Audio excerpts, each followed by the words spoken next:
인류의 큰 문제들이 만들어진 주된 요인은 인류가 신에 대해 가지는 생각 때문이라는 것이 신과 나눈 이야기의 관점이다. 이 점은 매우 분명하다. 신은 누구이며 무엇인가?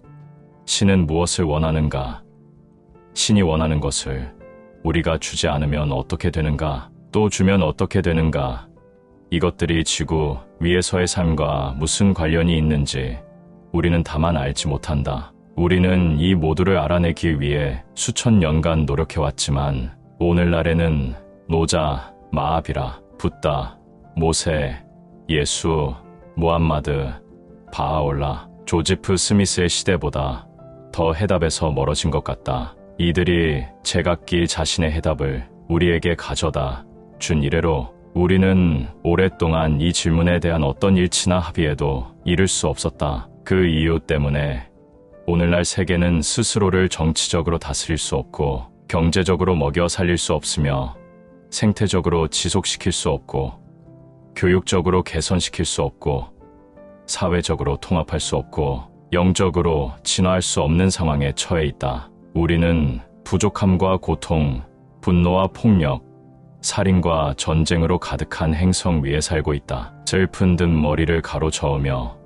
이유를 모르겠다고 말한다. 상황을 바꾸기 위해 무엇이 필요한지 우리는 알지 못한다. 공식을 찾을 수 없다. 해답을 가지고 있지 않다. 우리의 가장 오래되고 큰 문제의 해결책을 만들 수 없다. 우리 모두가 원한다고 말하는 모두를 위한 평화, 번영, 기회, 안전, 존엄, 건강, 기쁨, 행복, 사랑을 창조할 능력이 결국 우리에게는 없다. 우리에게 해결책이 제공되지 않았거나 제안이 주어지지 않았기 때문이 아니다. 우리에게는 해결책과 제안이 주어졌었다. 반복적으로. 그리고 지금 여기서 다시 한번 해답이 제시되고 있다. 그러나 그 해답은 예전에 자주 듣던 것과 비슷하지 않다. 어떤 경우에는 정말로 예전 가르침과 완전히 반대된다. 그러나 그것은 새로운 해답과 새로운 발상이 아니며 과거에 거부된 모든 것에 대한 생각일 뿐이다. 아마도 지금은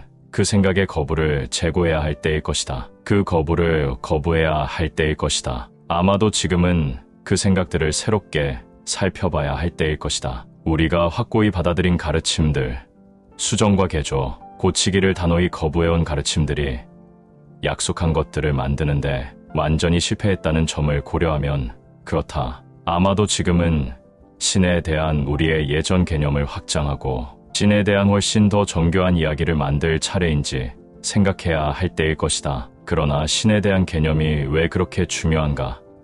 대체 이것이 왜 중요한가?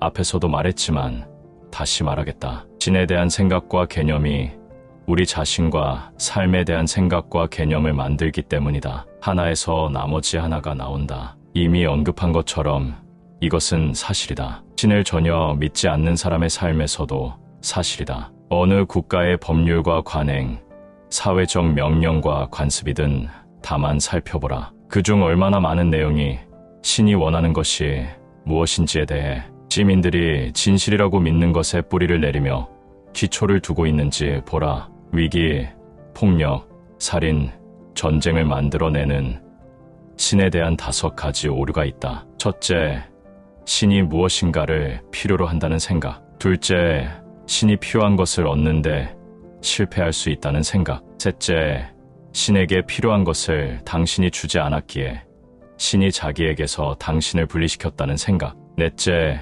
신은 여전히 자기에게 필요한 것을 몹시 원하고 있어서 분리된 위치에 있는 당신에게 그것을 달라고 지금 요구하고 있다는 생각. 다섯째, 만일 당신이 신의 요구를 들어주지 않으면 신이 당신을 파괴할 것이라는 생각. 이런 이유로 나는 모든 인류가 이 점에 대해 생각해 보기를 진심으로 긴급하게 요청한다. 신에 대한 오류는 삶에 대한 인류의 오류보다 우리에게 더 많은 해를 끼친다. 삶에 대한 우리 생각의 일부가 정확하지 않을 수 있음은 적어도 고려하려고 하지만 신에 대한 그런 생각은 절대 받아들일 수 없기 때문이다. 따라서 이 오류들로부터 빠져나오려는 운동을 벌이기가 극도로 어렵다. 그렇지 않은 경우를 제외하고는 인류의 현재 지식 체계가 신성에 대해 알아야 모든 것을 포함하지는 않을 가능성이 있다고 생각할 시기가 마침내 왔다고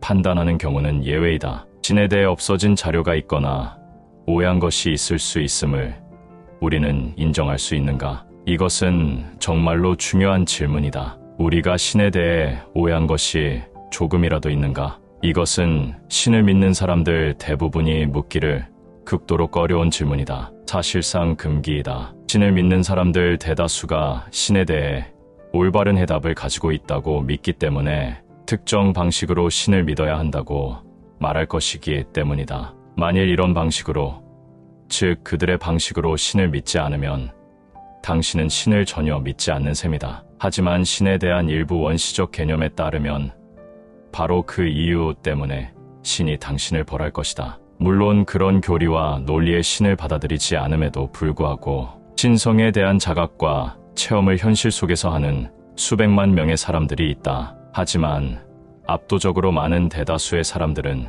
첫 번째 생각을 고수하며 신을 특정 방식으로 이해하고 받아들여야 한다고 주장한다. 그러지 않으면 당신은 길을 잃은 것이며 천국에서 신을 다시 만날 기회마저 잃은 것이라고 말한다. 특별하고 특정한 방식으로 신에게 오는 것이 신의 요구 조건이라고 이 집단은 말한다. 이것은 우리를 다음 생각으로 안내한다. 신에 대한 첫 번째 오류, 신이 무엇인가를 필요로 한다는 생각에서부터 일련의 오류가 시작된다. 이 말은 새로운 영성에서 말하는 신에 대한 확장된 생각에 어긋난다. 신은 모든 것이고 신이 아닌 것은 없다는 개념에 어긋난다. 새로운 영성의 관점에 따르면 신은 신이 아닌 삶의 요소와 표현들을 창조하지 않았다. 신은 창조자인 동시에 창조된 자이다. 그러므로 신은 아무것도 필요로 하지 않는다. 자기가 필요할지도 모를 모든 것이기 때문이다. 신과 나눈 이야기에서 말하듯 모든 것은 하나이다. 그리고 그 하나는 스스로도 충분하다. 신이 무엇인가를 필요로 한다는 생각을 버려라. 그러면 사실상 세계 모든 주요 종교의 토대를 전부 버리는 것이다. 아무것도 필요로 하지 않는데 왜 신이 무엇인가를 요구하고 요청하고 명령하겠는가? 그 목적이 무엇이겠는가? 그 동기가 무엇이겠는가? 어떤 부족함을 신이 채우려는 것이겠는가? 신의 바람이나 지시의 근거가 무엇이겠는가? 신에 대한 세 번째 오류를 뒤에서 다룰 때 신은 아무것도 필요로 하지 않는다는 생각에 함축된 의미를 더 밝힐 것이다. 신에 대한 두 번째 오류, 무엇인가를 필요로 하는 신을 상상하는 것도 놀랍지만 그 신이 자기가 필요한 것을 얻는데 실패할 수 있다고 판단하는 것은 더욱 놀랍다. 이것이 인류가 신에 대해 가지는 두 번째 오류이다. 이 두 번째 오류가 대부분의 인류 신학의 토대이다. 신이 자기에게 필요한 것, 특히 복종, 존경, 종소, 유일성을 얻지 못했기 때문에 우리에게 보여주는 반응이 나왔다고 이 신학들은 말한다. 만일 아무것도 필요로 하지 않는다면 신은 아무것도 요구하지 않을 것이고 따라서 화낼 이유도 없을 것이다. 그리고 이것은 지구상 모든 신학의 토대를 뒤흔들 것이다. 그리고 이것으로 인해 인간의 세속적인 선택과 행동, 결정의 절반가량에서 도덕적 권위의 존재 이유가 사라질 것이다. 우리 정의 체계의 많은 부분은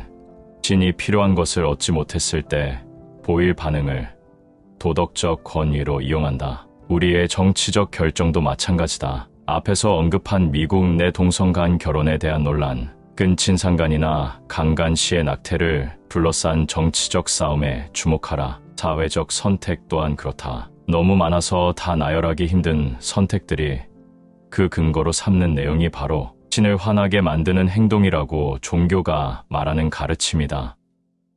신에 대한 세 번째 오류, 신이 필요로 하는 것을 당신이 주지 않았기 때문에 신이 자기에게서 당신을 분리시켰다고 이 세 번째 오류는 주장한다. 신의 필요를 충족시키지 못한 결과나 처벌로 우리가 신에게서 분리되었다고 주장한다. 이 신화에 따르면 신은 우리의 복종을 필요로 했고 우리가 이 필요를 충족시키지 못했기 때문에 우리를 응징했다고 한다. 분명히 신도 복수할 필요가 있기 때문이다. 몇몇 종교는 이것을 완벽한 정의의 필요성으로 재구성하기는 하지만 이 세 번째 오류는 만일 신이 있다면 왜 우리가 신에게서 분리되어 있는지를 스스로에게 설명하기 위한 인류의 필요성에서 나왔다. 신과 분리되어 있는 이유는 알아낼 수 없었지만 왜 우리가 서로와 분리되어 있는지는 분명히 알고 있었다. 서로를 불쾌하게 했기 때문이다. 그래서 신도 똑같은 이유로 자신의 왕국에서 우리를 내쫓은 것이 틀림없다고 우리는 생각했다. 이렇게 해서 우리는 인간의 모습으로 인간과 비슷하게 신을 만들었다. 그러나 신이 필요로 하는 것을 우리가 주지 못했기 때문에 신이 자기에게서 우리를 분리시켰다는 생각은 오류이다. 왜냐하면 신은 필요한 것을 얻는데 실패할 수 없고 아무것도 필요로 하지 않기 때문이다. 만일 신과 우리가 분리되어 있지 않다면 신과 우리는 하나이다. 만일 신과 우리가 하나라면 그리고 신이 아무것도 필요로 하지 않는다면 우리도 아무것도 필요로 하지 않는다. 이것이 의미하는 바는 아주 크다. 이것이 진정한 상태이며 삶의 가장 큰 비밀 중 하나이다. 바로 지금 우리 대부분은 무엇인가가 필요하다고 생각한다. 그 생각이 우리가 내리는 거의 모든 선택과 결정의 토대를 만들었다. 앞에서 말한 도미노 효과가 인류의 경험 전체에 어떤 영향을 미치는지 이제 우리는 알 수 있다. 신에 대한 네 번째 오류, 위의 모든 오류로부터 다음 생각이 나온다. 신은 여전히 자기에게 필요한 것을 몹시 원하고 있어서 분리된 위치에 있는 당신에게 그것을 달라고 지금 요구하고 있다는 생각이다. 처벌로 인해 분리되었다는 생각에서부터 비록 신의 필요를 충족시키지 못해 우리가 이미 처벌받고 있지만 지금도 신의 필요를 충족시킬 것이 요구된다는 생각까지 발전한 것은 계속 저질러지는 실수의 한 예이다. 신을 둘러싼 우리의 해석 전체는 흥미로웠다. 하지만 자기의 필요를 채워주지 못했기 때문에 신이 우리를 천국 밖으로 내쫓았음에도 여전히 천국 밖에서 우리가 자기의 필요를 지금 당장 충족시켜 주길 원한다는 생각보다 더 흥미로운 것은 없다. 이것은 하늘나라에서 이혼하기와 비슷하다. 함께 있을 때 자기의 필요를 충족시켜 주지 못했기 때문에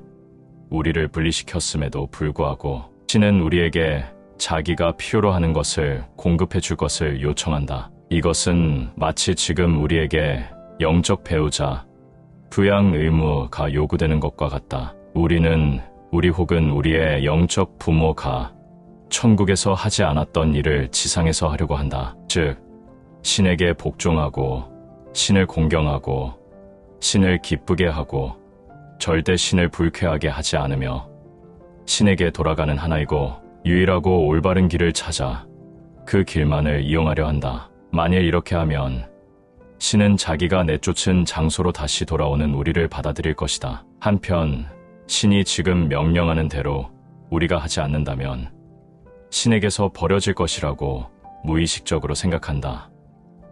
신에 대한 다섯 번째 오류. 신은 당신을 단순히 처벌하는 것만이 아니라 완전히 파멸시킬 것이라고 우리는 들었다. 신에 대한 다섯 번째 마지막 오류는 이것이다. 만일 당신이 신의 요구를 들어주지 않으면 신은 당신을 파괴할 것이다. 많은 종교에서 그리고 수십억 명의 신도들이 이렇게 믿는다. 신의 요구를 만족시키지 못한 결과 당신은 불에 탈 것이고 영원한 지옥의 불구덩이에 남아 헤아릴 수 없이 무자비하게 고통받을 것이라고 그들은 말한다. 이것이 내가 신의 두 번째 벌이라 부르는 것이다. 첫 번째 벌은 에덴 동산에서 쫓겨난 것이다. 두 번째 벌은 돌아갈 자격이 거부되어 영원히 계속되는 고난을 선고받은 것이다. 첫 번째 벌은 아마 경고였을 것이다. 교통경찰에게 받은 일종의 경고 딱지 같은 것이다. 두 번째 벌은 법을 다시 위반한 것에 대한 유죄 판결 후의 형벌이다. 이제 당신은 괴로움과 고통의 감옥이라는 감옥 중의 감옥에 가게 될 것이다. 일부 교리에 따르면 그곳에서 당신은 파괴될 것이다. 그러나 아주 완전히 파괴되지는 않는다. 즉, 처벌은 결코 끝나지 않을 것이다. 당신은 영원히 처벌받을 것이다. 비교적 짧은 순간의 불복종 때문에 영원토록 처벌받는 것이다. 우주의 생애에서 보면 지상에서의 당신의 삶은 일시적이고 눈 깜짝할 순간보다 짧지만 당신의 고통스러운 처벌은 영원히 지속될 것이다. 그러므로 처벌이 죄와 맞지 않으며 죄보다 훨씬 크다. 이것이 공정하고 정의로운 신의 생각이라고 몇몇 종교는 말한다. 이제 당신이 이해하고 있는 것을 살펴보자. 당신에게는 무엇인가를 필요로 하고 자기가 필요로 하는 것을 얻을 수 없으며 수천억 년 전 당신의 선조로부터 원하는 것을 얻을 수 없었기 때문에 당신을 내쫓았고 자기가 이 순간 필요로 하는 것을 달라고 당신에게 지금 요구하고 그것을 주지 않으면 당신을 영원히 처벌할 신이 있다. 이해했는가? 신에 대한 우리의 이런 관념을 버려야 할 때라고 생각하는가? 이 관념은 너무 단순하고 제한적이라고 말하기에 지금이 좋은 시기이겠는가? 그것을 이해하면 모든 것이 바뀔, 우리가 신에 대해 완전히 이해하지 못하는 무엇인가가 분명히 있음을 선언하기에 영원의 시간 중 지금이 좋은 때인가? 더 극적으로 말하면 곧 다가올 수십 년 안에 신과 삶에 대한 원시적인 생각을 넓히고 확장시키지 않는다면 어떤 탈출구도 없는 구석으로 뒷걸음질 쳐 내몰릴 수 있는가? 예전에 인류가 거의 멸종할 뻔했었다는 말이 신과 나눈 이야기에 나온다. 우리는 인류를 재건하고 다시 시작할 정도로만 가까스로 살아남았다. 똑같은 전환점 위에 우리는 다시 서 있는가? 신학이 우주론과 만나고 우주론이 사회학과 만나고 사회학이 병리학과 만나는 교차로에 다시 한번 도달했는가? 지금 이 순간 우리는 여전히 분리신학을 받아들이고 있다. 분리신학은 우리는 이곳에 있고 신은 저곳에 있다고 주장하는 신을 바라보는 방식이다. 분리신학의 문제점은 분리우주론을 만든다는 점이다. 즉, 모든 것이 다른 모든 것과 분리되어 있다고 말하는 삶 전체를 바라보는 방식을 만든다. 그리고 분리우주론은 분리심리학을 만든다. 즉, 나는 이곳에 있고 당신은 그곳에 있다고 말하는 심리적인 관점을 만든다. 그리고 분리심리학은 분리사회학을 만든다. 즉, 인류 사회 전체가 자신만의 개별 이익을 위해 분리된 개체로서 행동하도록 조장하는 서로 관계 맺는 방식을 만든다. 그리고 분리사회학은